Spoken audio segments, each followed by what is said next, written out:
विरासत से सिर्फ आपको धन दौलत रुपया पैसा मिल सकता है, लेकिन विरासत से ज्ञान नहीं मिल सकता है।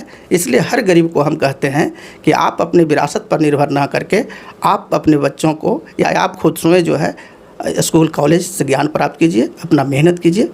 जब तक आप में ज्ञान नहीं होगा आप किसी से लड़ नहीं सकते हैं, कि अपने हक अधिकार के लिए आवाज़ नहीं उठा सकते हैं। इसलिए ज्ञान की बहुत ज़रूरी है। तो अभी हमारे साथ में है हिंदुस्तानी अवाम मोर्चा के जिला अध्यक्ष नवादा से हैं अशोक। पार्टी का 10 वर्ष होने वाला है और कहीं ना कहीं एक तरीके से कहा जाता है कि हिंदुस्तानी अवाम मोर्चा दलितों की पार्टी है, क्योंकि दलित नेता के तौर पे देखे जाते हैं जीतन राम मांझी, अभी केंद्र में मंत्री भी हैं और बिहार सरकार में मंत्री हैं संतोष कुमार सुमंजू, जीतन राम मांझी के बेटे हैं। कहीं जीतन राम मांझी बार बार बयान देते रहते हैं कि हमारा बेटा भी पढ़ा लिखा है, वो भी मुख्यमंत्री के रेस में है। कैसे देखते हैं आप इसको? देखिए, ये तो मैं ज़रूर कहूँगा कि जितने भी नेता हैं खासकर दलितों में या जो भी नेता हैं, उसमें तो मांझी जी जो है, जब किसी भी गरीब गुरुआ के ऊपर अत्याचार होता है, अन्याय होता है, जुल्म होता है, तो ये डरते नहीं हैं। चाहे जो हो जाए, मेरी कुर्सी चली जाए, उससे उनको प्रभाव नहीं है। लेकिन बहुत सारे हम देखे हैं कि जब उनके समाज पर अत्याचार होता है, अन्याय होता है, तो उनका खिलाफ आवाज़ नहीं उठाते हैं। बहुत सारे ऐसा उदाहरण है, चुप हो जाते हैं कि अगर हम फलना के खिलाफ, जैसे बहुत सारी घटनाएँ हैं जो हम नहीं बोल सकते हैं, बोलने से बहुत सारे लोग को तकलीफ़ होते हैं।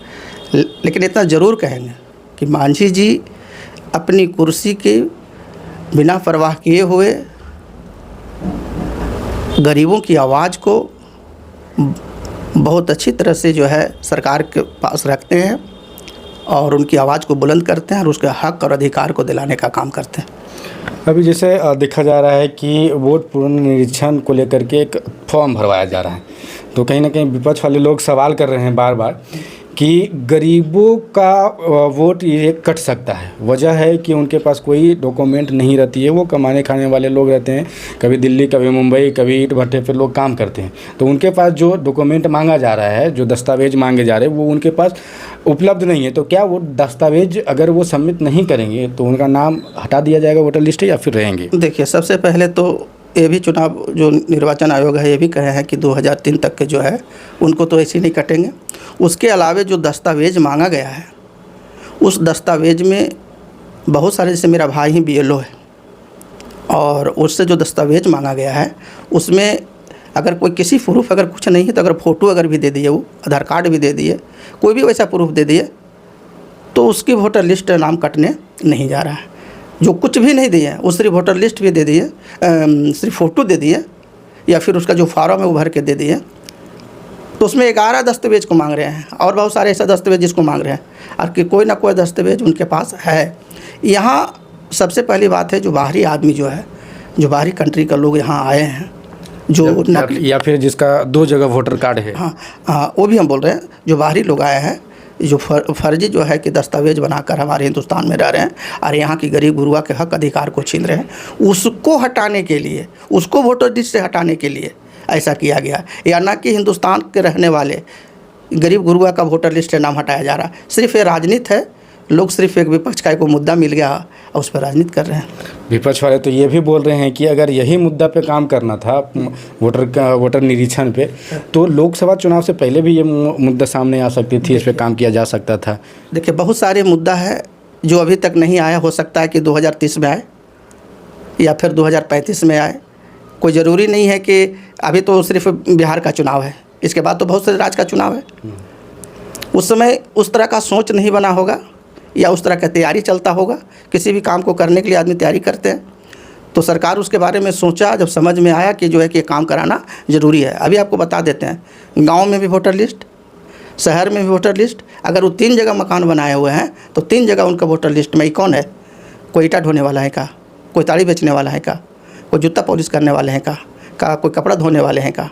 ये दलित का जहाँ है एक जगह है, लेकिन जो दूसरे को है, जो दबंग लोग हैं, जो चालाक लोग हैं, वो लोग जो है कि एक जगह से 3 जगह जो है वोटर लिस्ट में नाम डलवा कर वे काउंटिंग करवा रहे हैं और वोटर लिस्ट में अधिक से अधिक वोटर दिखाया जा रहा है।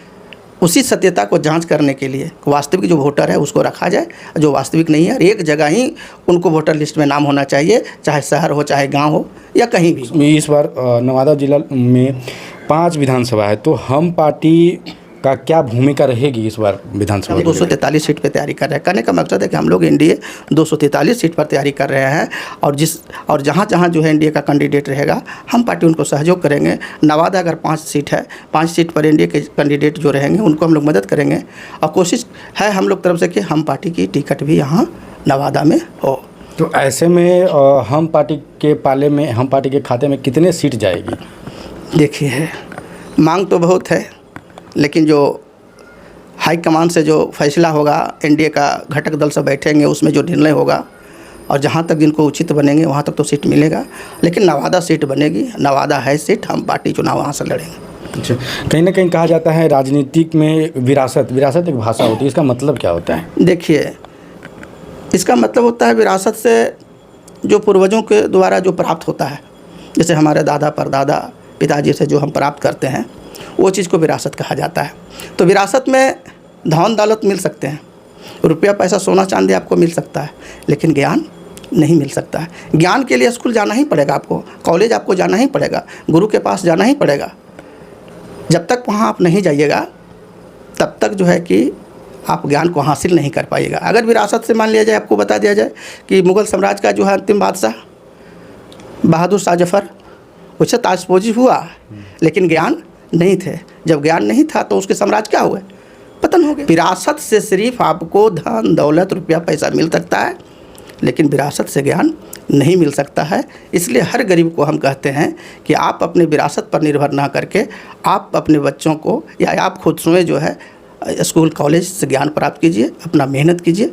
जब तक आप में ज्ञान नहीं होगा आप किसी से लड़ नहीं सकते हैं, कि अपने हक अधिकार के लिए आवाज़ नहीं उठा सकते हैं। इसलिए ज्ञान की बहुत ज़रूरत है। जो भी जनप्रतिनिधि बनते हैं या नेता बनते हैं, तो कहीं ना कहीं देखा जाता है ज़्यादातर कि लोग किसी दूसरे के अधीन रहते हैं, तो इसको आप कैसे देखते हैं? देखिए, हमारे खास करके जो भी गरीब गुरबा से जो नेता होते हैं, प्रतिनिधि होते हैं, एमपी एमएलए होते हैं, वो प्रशंसा के पात्र में डूब जाते हैं।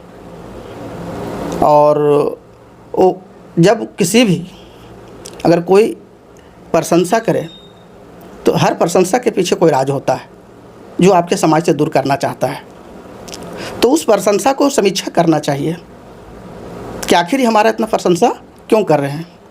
लेकिन जो ये बात को नहीं समझते हैं, राजा महाराजाओं की भी बात आपको बताते हैं। एक ज़माना में ऐसा भी होता था कि प्रशंसा करने वाले को समीक्षा नहीं करते थे, शिकायत करने वाले को समीक्षा नहीं करते थे और डायरेक्ट एक्शन ले लेते थे। शिकायत आया कि फलना ऐसा है, उसको एक्शन ले लिया, नहीं भाई ख़राब आदमी।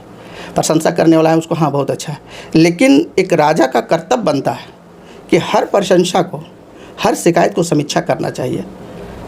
समीक्षा करने से पता चलता है कि प्रशंसा करने वाले वास्तविक में हमारे हित के लिए बात कर रहे हैं या वो अपने हित के लिए काम कर रहे हैं। उसी तरह शिकायत जो अगर कोई किसी को करता है तो उसमें जो है समीक्षा करना चाहिए। समीक्षा करने से क्या होता है, उससे सच्चाई जो है ना निकलता है।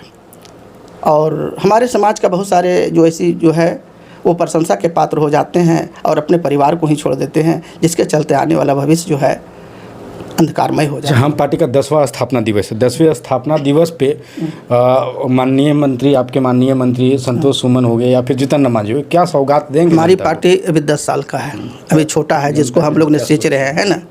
जनता के प्रति सोच यही है कि हमारी पार्टी, जैसे माननीय जी ने 34 एजेंडे को किए थे, उसमें बोले थे कि 5 एकड़ ज़मीन वाले को जो है बिजली बिल माफ़ किया जाएगा। तो किसके लिए होता फ़ायदा? वो कौन दलित के पास 5 एकड़ ज़मीन है? किसान का ही फ़ायदा होता। मांझी जी जो है कि 12 महीना की जगह 13 महीना पुलिस की जो है कि वेतन दिए अपने शासनकाल में। होमगार्ड को परमानेंट किया। बहुत सारे ऐसी योजना है जिसको उन्होंने लागू करने जा रहे थे। जैसे बच्चे लोग का जो पढ़ाई है, आपको नर्सरी से लेकर जो है जहाँ तक वो पढ़ती वहाँ तक की जो है माफ़ करने के लिए बोले थे। उसके अलावा जो है जिसमें अपने शासनकाल में जो है 200 रुपया वृद्धा पेंशन, विधवा पेंशन ये सब मिलता था, उसको मांझी जी ने अपने शासनकाल में 200 से बढ़ा के 400 किया और लड़ाई लड़ते रहे, जिसका फलस्वरूप आज जो है कि 400 से कितना वृद्धा पेंशन हो गया, 1100 रुपया हो गया। उसी तरह से जो है पूरे बिहारवासियों का, पूरे देशवासियों का ये हमारी पार्टी की तरफ से स्वागत मिलती है कि अगर हमारी सरकार बनती है, हमारी पार्टी मजबूत होती है, तो गरीबों की जो हक अधिकार की जो लड़ाई है हम पूरा तंदुरुस्ती से लड़ेंगे, आवाज़ उठाएंगे। और बहुत सारी ऐसी योजना है जो गरीबों से बहुत दूर है, उसको गरीबों के बीच लाने का कोशिश करेंगे। चाहे वो जैसे बहुत सारे अभी जो वैकेंसी है, जैसे टोला सेवक वगैरह में जो है ये सब सारी मांझी जी का देन है। जैसे विकास मित्र है, आज तो कुछ न किसी तरह से जो है कि महादलित परिवार उसमें एंगेज हुए, जिसका कुछ न कुछ परिवार तो बेरोजगारी से दूर हुए हैं। उसी तरह से जो और बाकी बहाली है, टोला सेवक में भी बाकी बहाली है, उसको भी बहाली करने के प्रयास में लगेंगे और आने वाला समय में गरीब के हित के लिए एक अच्छे कदम उठाने के प्रयास में हमारी पार्टी लगी हुई है। तो अभी हमारी खास बातचीत हो रही थी नवादा जिला के हिंदुस्तानी अवाम मोर्चा के जिला अध्यक्ष हैं, और कल यानी कि 24 तारीख को हिंदुस्तानी अवाम मोर्चा का 10वें स्थापना दिवस है, जो कि नवादा जिला के भोजपुरी होटल पैलेस में मनाया जाएगा दिन 11 बजे से। आप लोग सभी आमंत्रित हैं। फिर मिलते हैं एक नई वीडियो के साथ में, तब तक के लिए जय हिंद।